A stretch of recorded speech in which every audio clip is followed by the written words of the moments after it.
করতে নিয়ে যাওয়া দরকার নেই তোমার, আমার যেদিকে দু চোখ যায় আমি চলে যাবো। তো তুমি একবার একা গিয়ে দেখো না, মেয়েদের একটু সেলফ ইন্ডিপেন্ডেন্ট হওয়া ভালো। ও, তুমি আমি সেলফ ইন্ডিপেন্ডেন্ট বানানোর জন্য বিয়ে করেছি? এ বাবা, এটা তুমি আজকে বলছো, তো বিয়ের আগের দিন বলা উচিত ছিল, তাহলে 7 পাকে আমি একাই ঘুরতাম।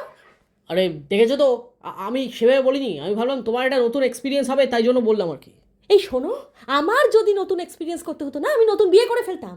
এই একই সংসারে একঘেয়ে এক্সপিরিয়েন্স করতে হতো না আমায়। দেখো, যেতে হলে ফুল ফ্যামিলি নিয়ে গোয়া যেতে হবে, আর বাচ্চাটাকেও তো এখানে রেখে যাওয়া ঠিক নয় না, ওরও ঘুরতে গেলে ভালো লাগবে। আচ্ছা, তুমি তো একটা কাজ করতে পারতে, সিঁদুর দানের সময় তোমার গোটা ফ্যামিলিকে দিয়ে আমার মাথায় সিঁদুর পড়তে পারতে। কারণ স্বপ্নেও যদি আমি তোমার সাথে প্রেম করতে চাই, কেউ না কেউ চলে আসে। আচ্ছা, বাচ্চাটাকে মায়ের উপর রেখে আমরা দুজনে বেড়াতে যাওয়া কি ঠিক হবে? মায়ের তো বয়স হচ্ছে নাকি। তোমার কি মনে হয় 1 সপ্তাহের জন্য আমার বাচ্চার দায়িত্ব আমি তোমার মায়ের উপর চাপিয়ে দিয়ে চলে যাবো? এতটাই স্বার্থপর নই আমি। না না, রাতে মায়ের কাছে থাকতেই পারবে, সে তো মাঝে মধ্যে মায়ের কাছে শোয়, কিন্তু সারাদিন মায়ের পক্ষে দেখাশোনা করা। মাকে 24 ঘন্টা ওকে দেখভাল করতে হবে না। আমি অলিভ গার্ডেন ডে কেয়ার ইউনিটে কথা বলে রেখেছি, এই 1 সপ্তাহের জন্য ওরা স্কুল ছুটির পর বাচ্চাকে পিক আপ করবে এবং রাতে বাড়িতে দিয়ে যাবে। ডে কেয়ার ইউনিট মানে তো ওয়ার্কিং প্যারেন্টসরা চাইলে যেখানে বাচ্চা রেখে জব করতে পারে, তাই তো? তো তারা কি বাড়ি থেকে পিক আপ সার্ভিস দেবে? হ্যাঁ, ওদের location B242 Survey Park Techno India school, যেটা আমাদের বাড়ি থেকে 1 কিলোমিটারের মধ্যে, তো পিক আপ সার্ভিস দেবে।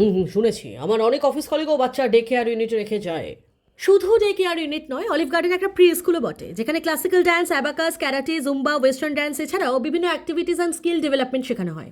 ও, তার মানে মিনিমাম 1 বছরের ওপরে বাচ্চাদের জন্য, তাই তো? এক্স্যাক্টলি। এমনকি টডলারদের টয়লেট ট্রেনিংও দেওয়া হয় ওখানে, মানে যতক্ষণ ওখানে আছে কিছু না কিছু ট্রেনিংয়ের মধ্যে থাকবে। বাহ, এটা খুব ভালো উদ্যোগ। সবই ঠিক আছে, তবে খোঁজ খবর নিয়েছো তো? এমনি সেফ তো? একদমই, বাচ্চা যতক্ষণ ওখানে থাকবে সিসিটিভি সার্ভেলেন্সের আন্ডারে থাকবে, এমনকি ইমার্জেন্সি সার্ভিস অ্যাভেলেবেল রয়েছে। তুমি আমি ফোন নাম্বার দিয়ে দিচ্ছি, কথা বলে দেখতে পারো।